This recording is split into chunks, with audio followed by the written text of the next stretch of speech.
in case you want to tell your neighbors and friends.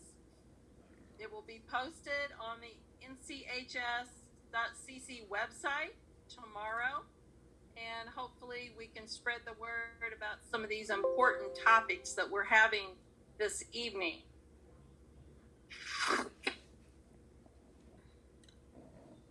Our agenda tonight will include information about the FAFSA scholarships that are currently available, 21st Century Scholar information, the NACAC Virtual College Fair, senior exit survey, which all seniors are to fill out, the ASVAB test, attendance, finishing strong for the school year. And as a lot of our students return to school next Tuesday, we're going to go over some school expectations, the graduation participation form, information, cap and gown, and the link, and our graduation date. And then if you have questions, you can put those in the chat and we will address those. So moving on, I want to introduce you to the 12th grade team. I am Christy Korn. I'm the assistant principal overseeing the 12th grade team. Dean of Students is Erica Collins, who will be speaking later. Kim Dickerson, our counseling department chair. Julianne Shannon is one of our social workers who splits her time between the team for grade 11 and 12. Attendance clerk, Ethan Evans, who just joined us a couple weeks ago. We have student support specialist, Sherman Flukas, who will be presenting this evening. And then Matt Marshall and Nita Gates are two of our senior counselors. And with us tonight is Jolie Girton. We also have Miss Lisa Salazar, who's our coordinator of college and career counseling. We'll have some pertinent information for you this evening. So at this time, I'm going to turn it over to Ms. Salazar. Good evening, everyone. Thank you for joining us tonight. I did want to talk quickly about the FAFSA because it is, the deadline is quickly approaching. So the Indiana FAFSA deadline is April 15th. So if you have not done your FAFSA, you do still have time to do it, but you want to make sure you get started because we are 1 day short of 1 month to go before that deadline.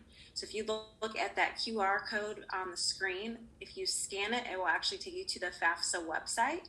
And what's nice is that you can actually complete your FAFSA from your phone. So you can do it from your phone, or you can also log on to your computer. Because we know that the deadline is quickly approaching, we are going to have one more virtual FAFSA completion event for you guys, and it is just for North Central seniors. So that will be on Monday, March 22nd, so next week from 3 to 6:30.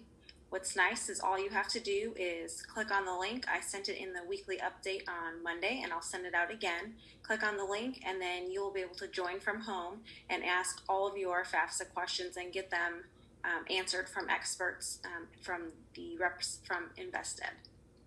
If you have any questions about college applications, FAFSA, or scholarships, I do still have office hours Tuesday, Wednesday, and Thursday. I have students that email me every day of the week, and we can always schedule an appointment if that time doesn't work for you. So just let me know, email me. Next slide, please.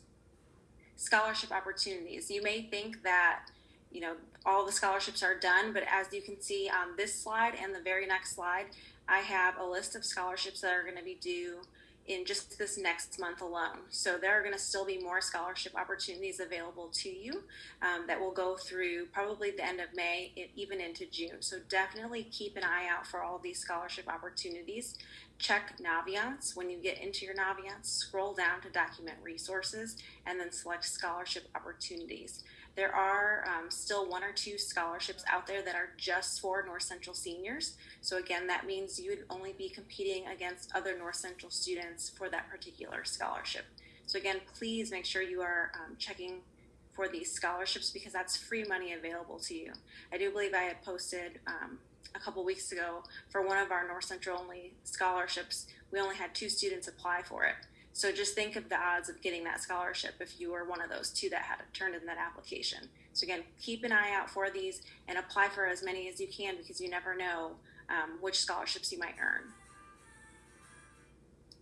21st Century Scholars. So you had to have enrolled when you were in 7th or 8th grade. If you did enroll, chances are you've received an email or two from me.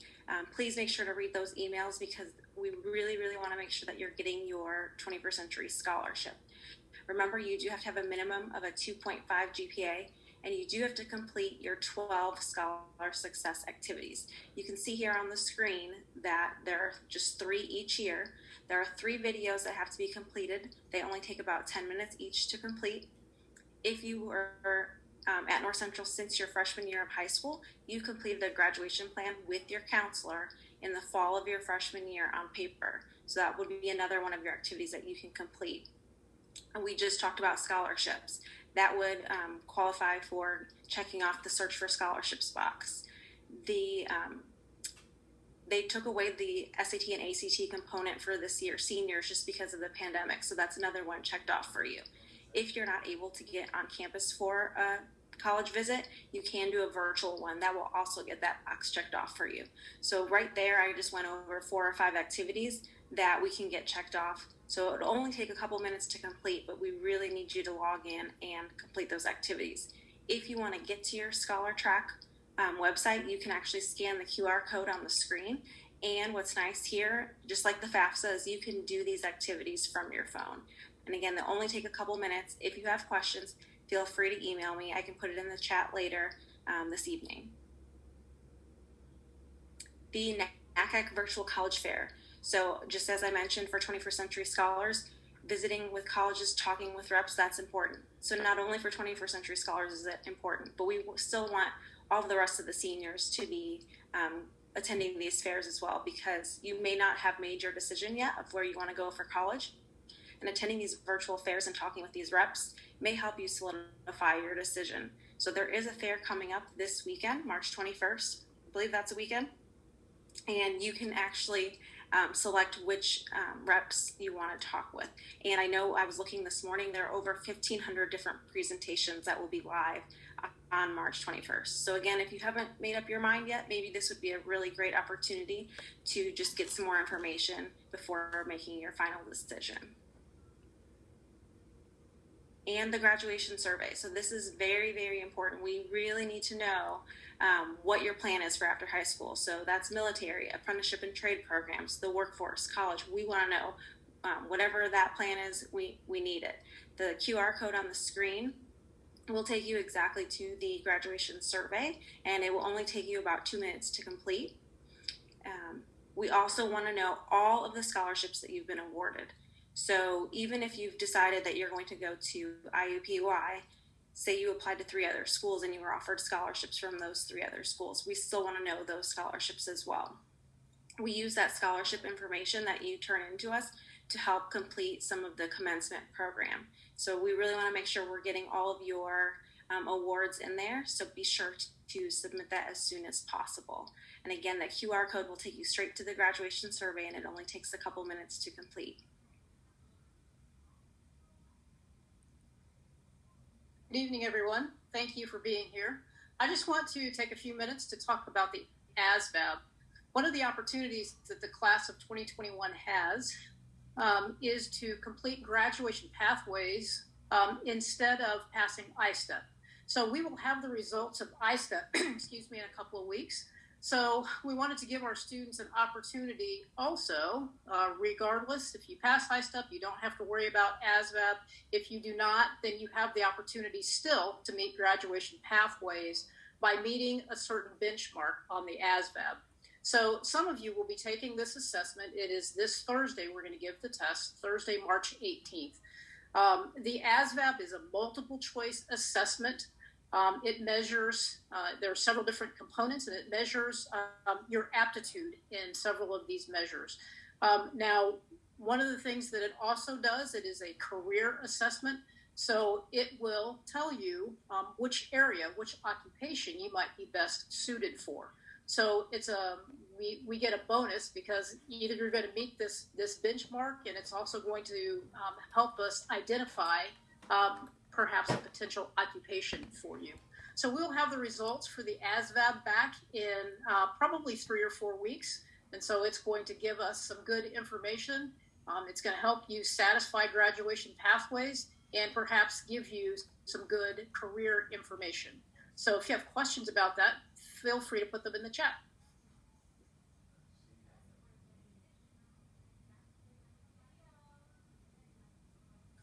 Hello everybody. How's everybody doing? My name is Sherman Flukas. I'm going to be talking to you a bit about the attendance. It's expected to be in school at all times. Make sure that you are actually on time when you arrive to school. In the event that you are absent, parents, please make sure that you call the number to make sure you let people know and you give the reason for your absence. All calls need to be made between the hours of 7 a.m. and 10 a.m. Anything that's after 3 p.m. Or the following day, it may result in an unexcused absence. So please make sure that you are very prompt and you're thorough about making sure that you get those calls in. Any unexcused absences are granted for reasons stated by the Indiana Attendance Status and School Board Policy. You want to make sure that if you have any type of serious illnesses, immediate members of the family or death of immediate member of the families, you want to make sure that the student receive at least 2 days to make up for the work each day of any type of unexcused absence. You also want to make sure that you're very aware that you have any type of prearranged absences that they're kind of discouraged during a time of 9 weeks and semester exams. So any type of situation or circumstances, I know that life happens, and when life happens, it's kind of out of your control, but the things that are actually in your control, please and make sure that during the 9 weeks and the semester exams, your student is actually in the building and they're actually taking it or doing a virtual academy, whichever one comes in. Unexcused absences, or as X mentioned, missing the school bus, ride to school, or car trouble is unexcused. Vacations, trips with family have not been prearranged at least 3 days prior to the absence. So you want to make sure you give yourself a 72-hour window to make sure that you do not have any type of unexcused absence because of that. Absences not called in by 10 a.m. The morning of absence explained in writing, signed by the parent or the legal guardian. Parents or students responsible for any loss of achievements that might occur as a result of unexcused absence from the school or class. Please take note that no credit will be given to any type of makeup work or test missed in the case of truancy. All right, so we want to make sure that we're on top of things. Makeup work and tests are completed by the date set by the teacher, as well as 75% of the credit will be earned if you are unexcused. You will not receive 100%, you will receive 75%. So you want to make sure that your student and you students are actually aware of that. Next slide, please. Excessive absences, which basically is labeled as anything that is frequent or prolonged absence in violation of compulsory school attendance status. All right, so excessive absences, whether excused or unexcused, will result in a failure or withdrawal from school. Now, you may look that North Central School defines excessive absences as 12 absences per semester, excused and or unexcused from school. All right, for any individual class. However, if a student reaches nine absences, parents, you want to make sure the student administrator conference call will be held to discuss the absences. So you want to make sure that you are able to speak to the administrator if you have 9 absences. If no valid extenuating circumstances are found, the student grade for the course in the question may convert to a WF, which basically is a withdrawal from school. If the absences are all day absent from school, due process expulsion from school may be initiated. Please take note that any absence from school are counted as periods missed. 1 through 3 class periods missed counts as a half-day absence. 4 through 7 class periods missed counts as a full day of absence from school. Once again, if you're a student who are absent for any reason, expected to obtain assignments from the teacher, website Canvas, or the homework hotline. As you can see, the number is provided there. So you want to make sure that if you're a student, that you're actually on top of your own type of education. It's not your parents' responsibility, but it's your responsibility to be able to get your own education. Next slide, please. It's important, very, very important, that we go by these 3 E's. The 3 E's to enroll, all right? Your responsibility is to make sure that you enroll. So you want to make sure that you seniors, you're either going to have a 2-year junior college or you're going to be enrolled in a 4-year college, all right? You want to make sure that you have any type of Military, if you're going to be going to